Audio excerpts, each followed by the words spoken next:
ശോഭയോട് ഒരുമിച്ച് എപ്പോഴെങ്കിലും പുറത്തു പോയിട്ടുണ്ടോ?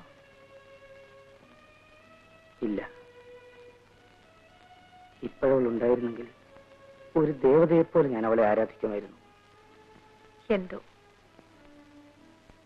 സ്ത്രീയെക്കുറിച്ചുള്ള എന്റെ ധാരണകൾ മുഴുവൻ മാറ്റിത്തന്നത് ആ പെൺകുട്ടിയാണ്. എങ്ങനെ?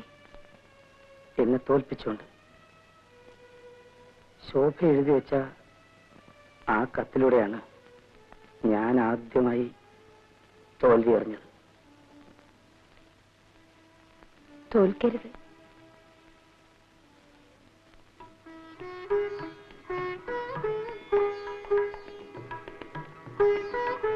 തോൽക്കാൻ പാടില്ല.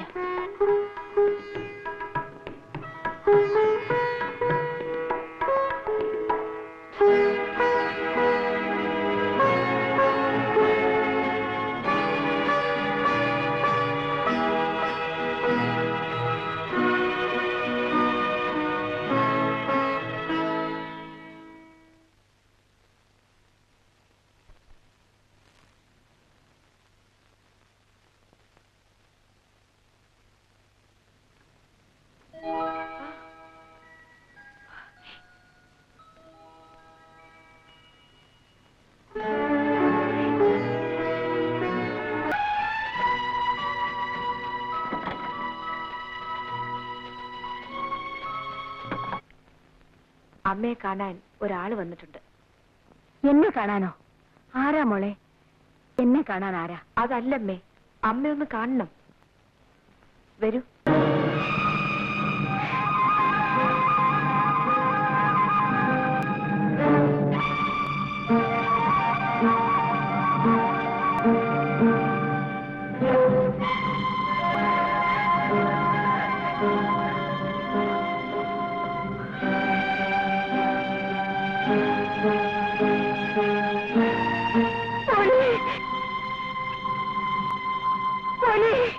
അമ്മേ, എന്റെ മോനെ,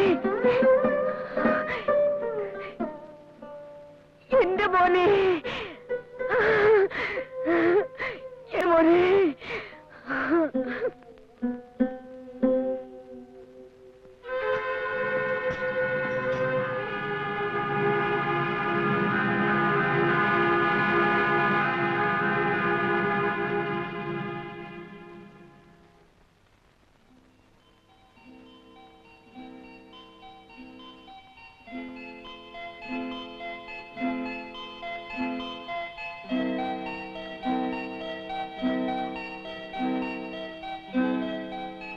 കല്യാണിക്കുട്ടി,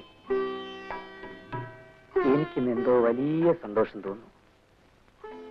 അമ്മയുമായി സംസാരിച്ചു കഴിഞ്ഞപ്പോ തന്നെ എനിക്കെന്തോ പറഞ്ഞറിയിക്കാൻ വയ്യാത്ത വിധത്തിലുള്ള ഒരു ഒരു ഞാനും എന്റെ അമ്മയെക്കുറിച്ച് ആലോചിക്കായിരുന്നു.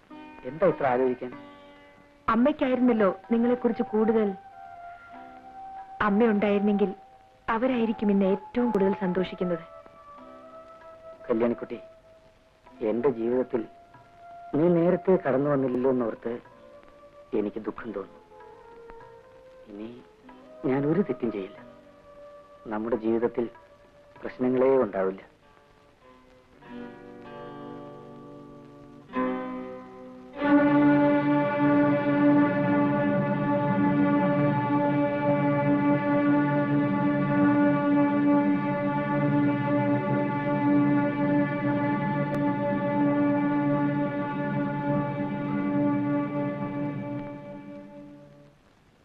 ഞാനിപ്പോ വരാം.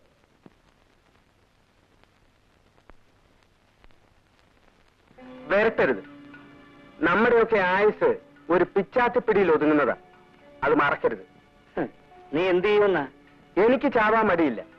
അത് ജയിലിൽ കിടന്നായാലും എനിക്കൊരുപോലെയാ. പക്ഷേ സാറിനതല്ല, ക്ഷീണമാ. വീട്ടിൽ തന്നെ കിടന്ന് ചാകണമെന്ന് നിർബന്ധം പിടിക്കുന്നതാ ബുദ്ധി. കാശ് തരാൻ മനസ്സിലെങ്കിൽ ആ വിവരം പറ, തുറന്നു പറ, ഞാൻ പോയേക്കാം.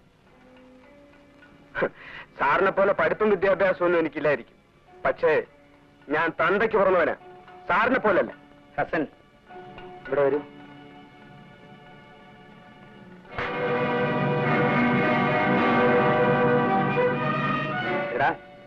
ഇത്തവണ കൂടെ ഞാൻ എന്തെങ്കിലും തരും. മേലാൽ ഇതിന്റെ പേരും പറഞ്ഞ് പഠിക്കാത്ത നീ കാലുകുത്തിയാൽ നിന്റെ ശവം പോലും ഞാൻ പുറത്തുവിടില്ല.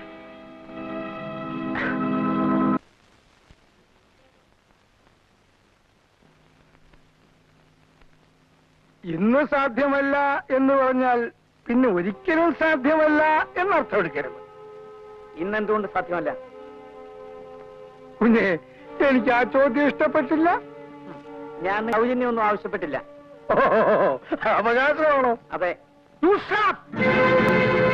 നിന്റെ കൊടികുത്തിയ അമ്മാവന്മാരുണ്ടല്ലോ, അവന്മാര് പോലും എന്റെ മുമ്പിൽ നിന്ന് ഇങ്ങനെ സംസാരിച്ചിട്ടില്ല. പിന്നെ ഇന്നലത്തെ നീ മനുഷ്യനെ നാണം വേണം. ആ എടുക്കാനല്ലേ മനസ്സിൽ വരാൻ. ശരിക്കൊന്ന് ഉറങ്ങണം. യുമക്കോ ക്ഷമിക്കണം, ഞാനെല്ലാം കേട്ടു. കേട്ടല്ലോ? ആ, നന്നായി. എന്തിനാ പണമെന്ന് അറിയാമോ? അറിയാം. ഒരു ടാക്സി ഡ്രൈവർക്ക് കൊടുക്കാൻ. അതെന്തിനാണെന്ന് അറിയാമോ? അതും അറിയാം. എന്തിനാ? ക്രോസ് ചെയ്യണോ? അത് വേണ്ട. ഉടമസ്ഥൻ മുതൽ ചോദിക്കുക, സൂക്ഷിപ്പുകാരൻ വരട്ടുക. അത് കൊള്ളാം, അസലായിട്ടുണ്ട്. വേണമെങ്കിൽ ഞാൻ എല്ലാം കൂടെ വാരിക്കൊരിയും കൊടുത്തേക്കാം. എനിക്കെന്തിനാ? എല്ലാം കുഞ്ഞിന്റെ മുതലേ. ഞാൻ വെറും ഒരു ട്രസ്റ്റി. ട്രസ്റ്റി? 10-35 വയസ്സായ ഒരു മനുഷ്യന്റെ സ്വത്തുക്കൾക്ക് ഒരു ട്രസ്റ്റി?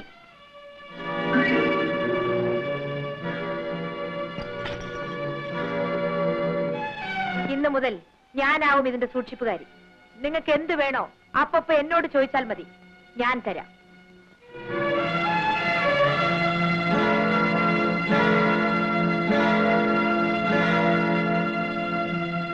ശശി, ഇനി വരൂ. ഈ വീട്ടിൽ മേലാൽ പുറത്തുനിന്ന് ആഹാരം കൊണ്ടുവരാൻ പാടില്ല, പറഞ്ഞേക്കാം. മണി, എന്റെ അനുവാദം കൂടാതെ ഇവിടെ നിന്ന് ആരും കാർ വെളിയിൽ എടുക്കാൻ പാടില്ല, മനസ്സിലായോ? എന്താണ്?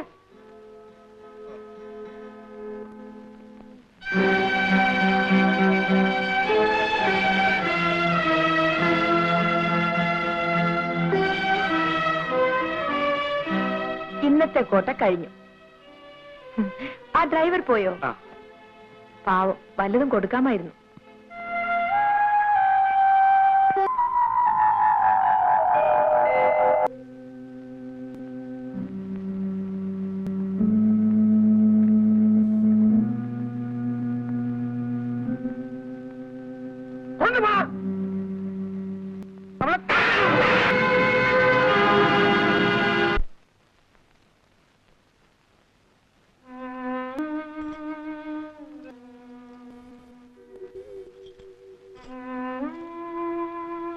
ഇത്രയും നേരം തരാതിരുന്നതേ ചോദിക്കുമോ എന്ന് അറിയാന്. എന്നിട്ട് ഇപ്പൊ ഞാനിത് ആവശ്യപ്പെട്ടോ?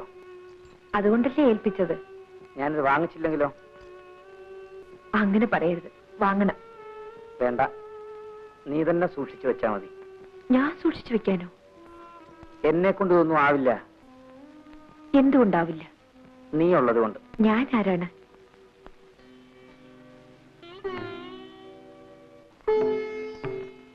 എന്റെ കല്യാണിക്കുട്ടി.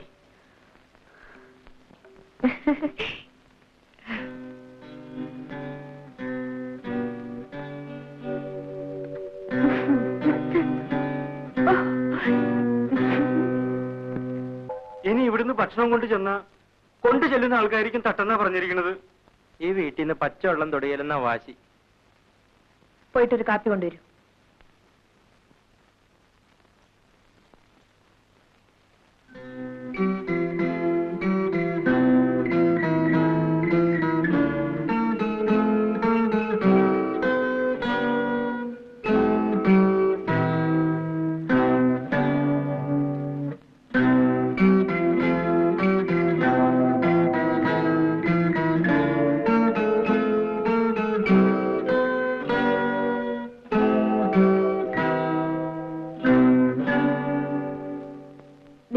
പോലെയാണ് ഞാനും എന്ന് വിചാരിച്ചാൽ മതി. എനിക്ക് അച്ഛനില്ല. ജീവിതത്തിൽ ആദ്യമായിട്ടാണ് ഞാൻ അച്ഛന് കാപ്പി കൊടുക്കുന്നത്. അങ്കിൾ ഈ കാപ്പി കുടിക്കാതെ ഞാൻ പോവില്ല.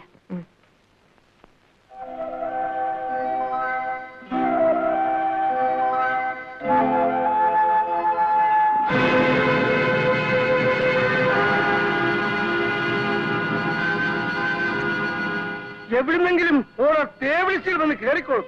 പിന്നെ അവളുമാരുടെ ഭരണങ്ങള് വീർവാണങ്ങള് പോപ്പുറത്ത് അനാവശ്യം പറയരുത്. എടീ, എനിക്കറിയാമടി നിന്നെ ഒക്കെ. നിന്നെയും അറിയാം, മറ്റേ ശ്രീരാമനെ അറിയാം. ശോഭയല്ല കല്യാണിക്കുട്ടി. അവൾ ആകെ തകർന്നുന്ന ഒരു സമയത്താണ് നിങ്ങൾക്ക് വഴിപ്പെട്ടത്. ഞാനതല്ല, തകർന്നതെല്ലാം ഒരു കൂട്ടി വെക്കുന്നവളാണ് ഞാനിപ്പോ. അത് മനസ്സിലിരിക്കട്ടെ. നിങ്ങൾ പട്ടിണി കിടന്ന് ചത്താൽ ഇവിടെ ആർക്കും ഒരു ചുക്കുമില്ല.